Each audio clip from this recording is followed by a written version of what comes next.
been too far. My heart ain't here, it's still broke. And they wonder why a nigga commit shit aside. Let's walk the night. A shooting star, let's make a wish tonight. Back on my bullshit again. Well, hello, everybody. Welcome to Anything Goes TV 817. I'm your host, David. And I'm Nino. And that was All the Dawn. Shout out to All the Dawn and Clint for their latest. And I'd like to say shout out to all our loyal listeners out there. My main man, Bruce, Luther. I'd like to say shout out to Mark, Derek, and all the other brothers up in Houston, Los Angeles. And I got to say a shout out to all my brothers in Chicago that have been texting in and emailing us. Facts. Thank you. Facts. Thank you. And I can't forget all the ladies, especially Tammy, Kennedy, Kiara, especially Carnella and Amy, Peaches, Kayla, and everybody else that I didn't mention. Thank you very much. Today, we want to talk about the Los Angeles Lakers. They're in the news again, and we'd like to talk about all the news that they've been making with their coaching search and with the news on LeBron James' friend, Kendrick Perkins. LeBron James unfollowed him on social media. That's a story. And his son, Bronny James. How did he do at the combine, and what is his draft prospects looking like? So, Nino, what do you think is the problem going on with Kendrick Perkins and LeBron James? I thought they were friends from way back. Yes, sir. Wasn't they go back first AAU and played against each other? Played on the same team against each other. Came out in the 2003 draft together. The situation I see as it is, I think LeBron has to understand Kendrick Perkins can be a loyal friend, but he's just making an honest opinion. He is in the news media. He does have to make an opinion sometimes that maybe LeBron James don't like. And you got to realize too, David, Kendrick Perkins has had LeBron back on a lot of the GOAT discussions all the time. Yeah, he has. He has been a loyal friend. But when it comes to constructive criticism, it seems like LeBron James can't take it. Now, from what I'm understanding about this, now correct me if I'm wrong, that I think the situation was they were talking about his best teammates in some kind of way. Kyrie Irving name came out. It was going on the LeBron James podcast he had with JJ Redick, which is a whole nother story in itself. And he mentioned that, he wished he was still Kyrie Irving's running mate. And Perkins like, come on, really now, here you go inserting yourself into the conversation here. And LeBron James didn't take that too kindly, and that, along with a lot of other criticism, unfollowed him. Now, what do you think about that, Nino? Well, I believe Perk's draw of how he's looking at it. Look, LeBron, Kyrie Irving, you shouldn't try to steal this moment. Kyrie Irving got enough trying to focus on the Boston Celtics and this 2024 NBA Finals. That's all I think Perk mean. I think he looked at LeBron as like, okay, you trying to get in and get your shine instead of just looking at, hey, you should be happy for Kyrie Irving, but don't try to get in on this moment. Kyrie Irving got enough worrying about Jason Tatum, worrying about Jaylen Brown and the Boston Celtics.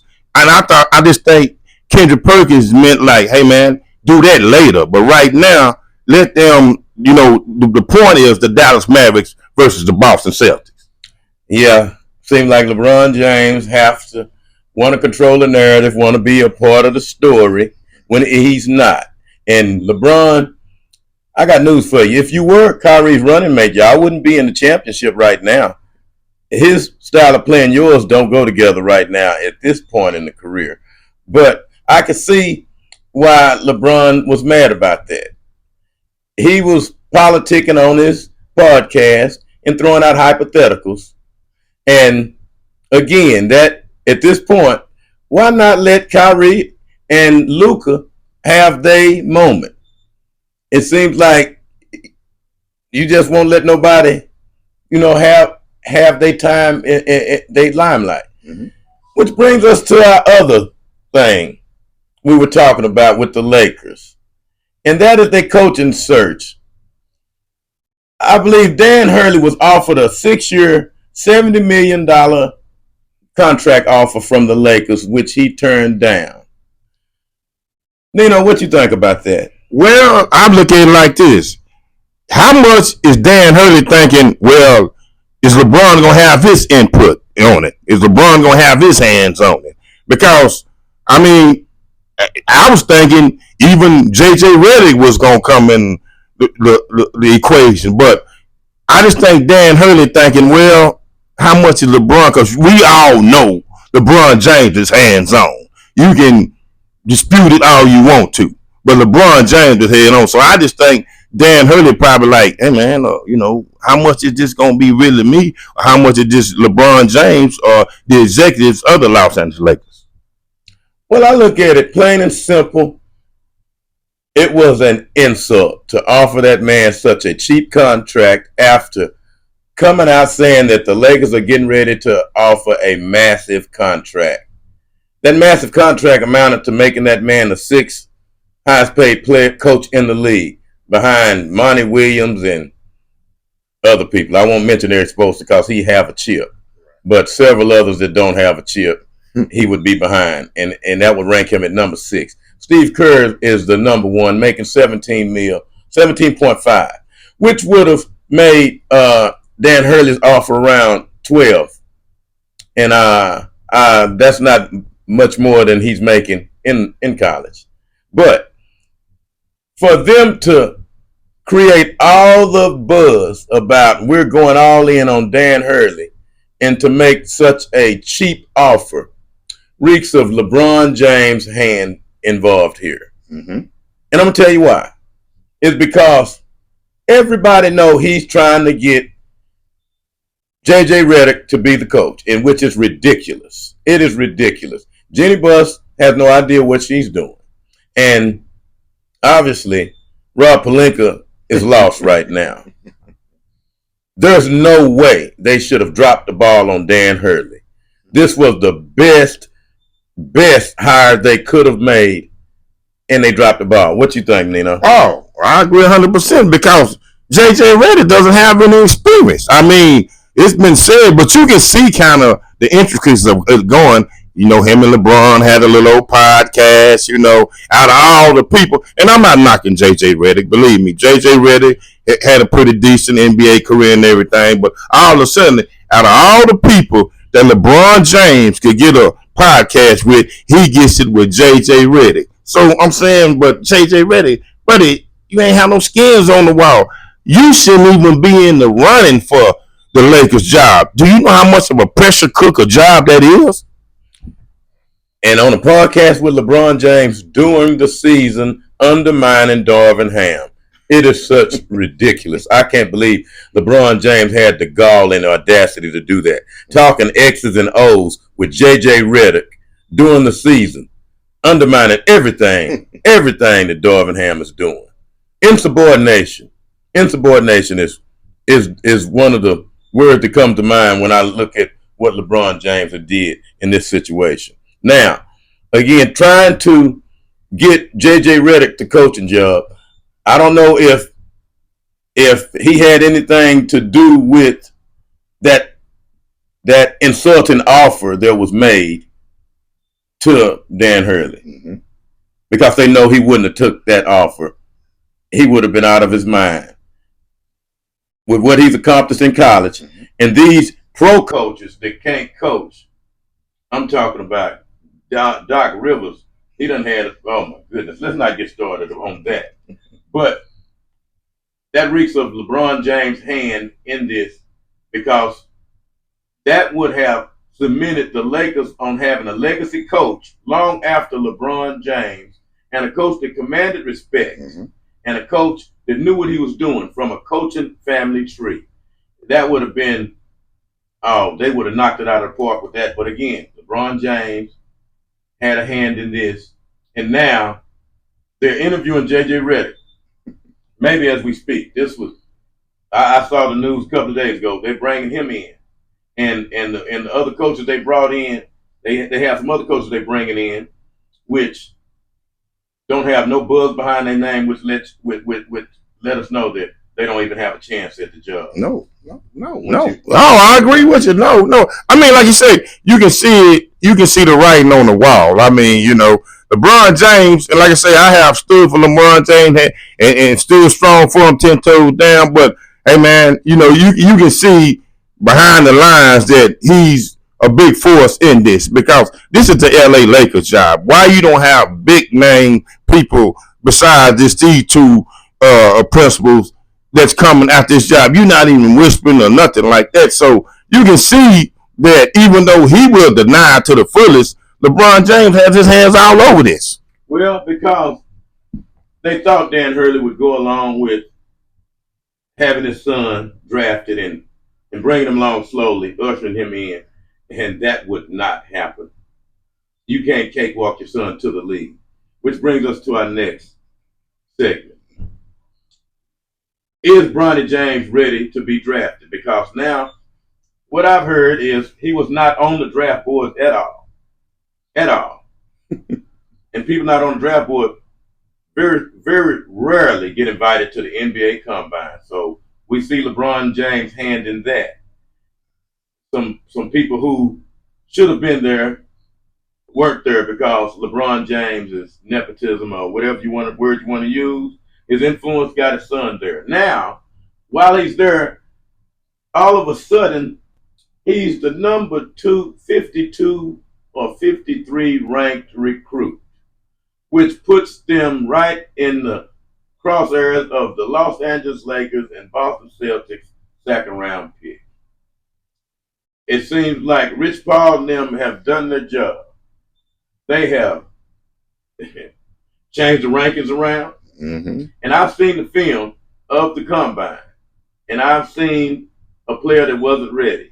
I've seen him being beat on plays, out of position, can't get open, an undersized point guard, an undersized two guard, rather. Now, is that one of the driving forces which made Dan Hurley not take the job? He was not going to be a puppet. He was not going to go along with this. He knows in order to truly build a team, you have to have credibility with the players and with the fans. You can't be a puppet for no one player. LeBron James. Mm-hmm. What you think, Nino? Oh, I agree. I mean, even though Bronny James had the first week or so decent in the combine and everything, I have to even say, Bronny James is not ready, man. He's not ready. I mean, come on, man. The guy, God rest his soul, he came off the cardiac arrest. He just haven't had enough experience and enough playing time from the college game. Your dad is, I know who he is, but he's trying to push that envelope. He's not ready yet, because really, I was going to ask you, David, I thought his stock had went down even in the mock draft. I really did. Yeah, his stock is down, but with the politics involved here. Again, LeBron James is holding the league hostage. He hasn't signed the deal, and he's waiting. He's using leverage. He's letting them know, whoever drafts my boy, that's where I go. Mm-hmm. That's what he's doing. Mm-hmm. And it's crazy because LeBron James is not that player that can galvanize a team and take them to the championship anymore. I don't know why legends play past their prime in their time. And he is an example of this. Of course, he's steady getting the numbers. He's getting numbers at the expense of the overall team play. Everybody can see that. Everybody can see LeBron James and Dirk Nowitzki have one thing in common. Those are guys you can blow by. They can blow by you, LeBron, and they know that. If LeBron is on you, it's barbecue chicken. So I asked you one thing. I mean to cut you off there. What would y'all rather have? Numbers or a guy that's going to play within the system and win a championship? I'd rather have a guy that's going to play within the system and win the championship, meaning LeBron, come on, man. Don't kill it, man. I mean, you're holding hostage, man. You're holding up a historic franchise. Well, that historic franchise has an owner that's not as rich as a lot of the other owners, and it seems like she can't open that pocketbook like the guy down the street that got the Clippers. Especially when it comes to getting good players down there. We were getting third-rate players to play with LeBron in the twilight of his career. When you need to get the top players coming up to play with him in order to get anywhere right now, because the players are not listening to you. They see what you are trying to do, and as a peer, I know they lose respect for you because of what you're doing. But David, isn't that narrative still lives? Then a lot of players just don't want to play with LeBron, you know? Well, everybody knows that. Everybody knows that. That's no secret. He couldn't get Kyrie to come back. Right. He couldn't get Kawhi Leonard. Right. And the only reason I got Anthony Davis. Anthony Davis was a lost soul himself. Right. And he's still a lost soul. Yeah. You know, he followed behind LeBron, complained, and got rid of Darvin Ham. I lost a lot of respect for AD then. Yeah. And even AD, no, they played better when LeBron James wasn't there. But that's another thing. There is so much dysfunction going on at the Lakers. We don't know what. From offering a transitional coach a salary that was insulting. From being so temperamental, when somebody say something you don't like, you unfollow them. Mm-hmm. To trying to put your kid on an NBA team. And he's not ready. I couldn't have said it better myself. This is David. And this is Nino. Tune in again to another episode of Anything Goes TV 817.